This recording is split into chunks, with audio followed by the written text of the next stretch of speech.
SQL की दुनिया में आपका स्वागत है।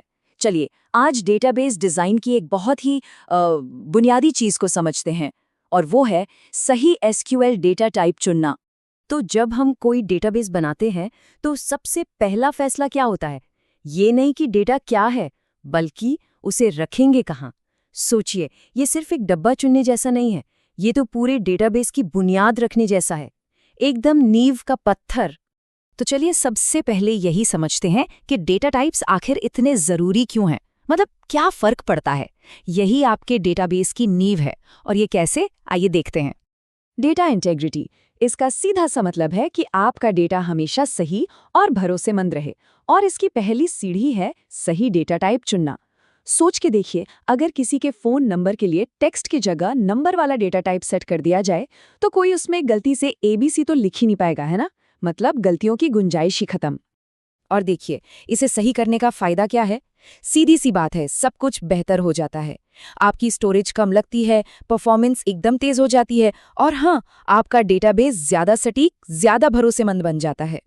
तो ये देखिए, ये है हमारा एसक्यूएल डेटा टाइप का पूरा टूलकिट।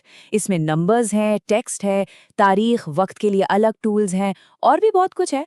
तो चलिए एक एक करके इन औजारों को चलाना सीखते हैं कि कब कौन सा इस्तेमाल करना है। अब बात करते हैं शब्दों और टेक्स्ट की। मतलब एक छोटे से अक्षर से लेके पूरी की पूरी किताब तक डेटाबेस में इन्हें कैसे स्टोर किया जाए। चलिए इसी को समझते हैं। तो जब भी टेक्स्ट स्टोर करने की बात आए, सबसे पहले अपने आप से एक सवाल पूछना है। क्या जो टेक्स्ट हम डाल रहे हैं उसकी लंबाई हमेशा, मतलब हमेशा एक जैसी रहेगी? तो इसका एक सीधा सा नियम है। अगर जवाब हाँ है, मतलब लंबाई हमेशा फिक्स रहेगी, जैसे पिन कोड या किसी देश का 2 अक्षरों का कोड, तो 4 इस्तेमाल करें। और अगर लंबाई बदलती रहती है, जैसे किसी का नाम या कोई कमेंट, तो वार चार्ट चुनिए। इससे फालतू की जगह बर्बाद नहीं होती। अच्छा, अब एक और ज़रूरी सवाल। क्या हमारे टेक्स्ट में सिर्फ इंग्लिश के अक्षर होंगे, या फिर हिंदी, जापानी या किसी और भाषा के कैरेक्टर्स भी आ सकते हैं? और यहीं पर एक बड़ा फैसला लेना पड़ता है। देखिए, अगर आपको दुनिया की किसी भी भाषा को सपोर्ट करना है, तो एन-वारकार ही आपका जवाब है। क्यों? क्योंकि ये यूनिकोड सपोर्ट करता है। लेकिन एक चीज याद रखनी होगी, ये वारकर के मुकाबले ज्यादा स्टोरेज लेता है। तो ये एक ट्रेड ऑफ है, परफॉर्मेंस और फ्लेक्सिबिलिटी के बीच। और अगर कभी बहुत ही ज्यादा लंबा टेक्स्ट स्टोर करना पड़ जाए, मतलब बहुत ही ज्यादा, तो वार4 मैक्स जैसे टाइप्स भी हैं। पता है इसमें कितने कैरेक्टर्स आ सकते हैं? 2 अरब से भी ज्यादा। सोच कर ही मजा आ जाता है। चलिए, टेक्स्ट की दुनिया से निकलकर अब नंबर्स की बात करते हैं। और जब बात नंबर्स की होती है, तो सबसे जरूरी चीज होती है प्रिसिजन, यानी सटीकता। तो सबसे पहला सवाल जो दिमाग में आना चाहिए वो ये है, क्या इस नंबर का एकदम सटीक होना जरूरी है? बस ये एक सवाल पूरे न्यूमेरिक टाइप्स को 2 अलग-अलग खानदानों में बांट देता है। एक तरफ है एग्जैक्ट न्यूमेरिक्स, जैसे डेसिमल। ये तब इस्तेमाल होते हैं जब जरा सी भी गड़बड़ नहीं चलेगी। जैसे पैसों के मामले में, रुपए पैसे का हिसाब है तो डेसिमल ही लेना है। दूसरी तरफ है अप्रॉक्सिमेट न्यूमेरिक्स, जैसे फ्लोट या रियल। ये साइंटिफिक कैलकुलेशन के लिए ठीक है, जहां थोड़ी बहुत ही मामूली ऊपर नीचे की गुंजाइश होती है। और अगर आपको बहुत बड़े बड़े होल नंबर स्टोर करने हो, मतलब इतने बड़े कि गिनना मुश्किल हो जाए, तो उसके लिए बिग इंट जैसा डेटा टाइप मौजूद है। इसकी रेंज देखिए, ये एक जबरदस्त बड़ी संख्या है।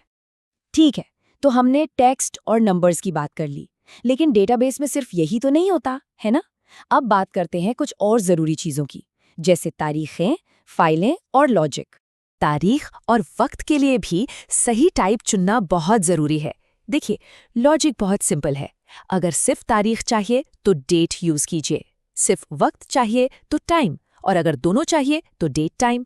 इससे क्या होगा, आप फालतू की स्टोरेज नहीं घेरेंगे, जितनी जरूरत उतना इस्तेमाल। अच्छा, अगर कोई इमेज, वीडियो या कोई और फाइल स्टोर करनी हो, तो उसके लिए बाइनरी या इमेज जैसे टाइप्स होते हैं। और हाँ, जब बात सही या गलत, हाँ या ना की हो, तो उसके लिए भी इंतजाम है। ज्यादातर सिस्टम में हम बस एक का इस्तेमाल करते हैं ट्रू के लिए और 0 का फॉल्स के लिए। सिंपल। तो हमने काफी कुछ देख लिया है ना। अब इन सारी बातों को एक सिंपल 4 स्टेप फ्रेमवर्क में समेटते हैं। एक ऐसी गाइड जिसे आप कभी भी किसी भी डेटा के लिए इस्तेमाल कर सकते हैं। तो ये रहे वो 4 स्टेप्स। पहला, कैटेगरी पहचानिए, टेक्स्ट है, नंबर है या कुछ और। दूसरा, उसकी कंसिस्टेंसी देखिए, लंबाई फिक्स रहेगी या बदलेगी। तीसरा, प्रिसिजन तय कीजिए, क्या नंबर का एकदम सटीक होना जरूरी है। और चौथा, उसका दायरा देखिए, जैसे टेक्स्ट के लिए मल्टी लैंग्वेज सपोर्ट चाहिए या नहीं, या नंबर कितना बड़ा हो सकता है। बस इन 4 सवालों के जवाब दीजिए और आप हमेशा सही डेटा टाइप चुनेंगे। तो आखिर में बात बस इतनी सी है, आपका डेटा एक कहानी सुनाना चाहता है और हर डेटा टाइप उस कहानी का एक शब्द है। अगर आप सही शब्द चुनेंगे तो ही वो कहानी बिल्कुल साफ और सटीक तरीके से सामने आएगी।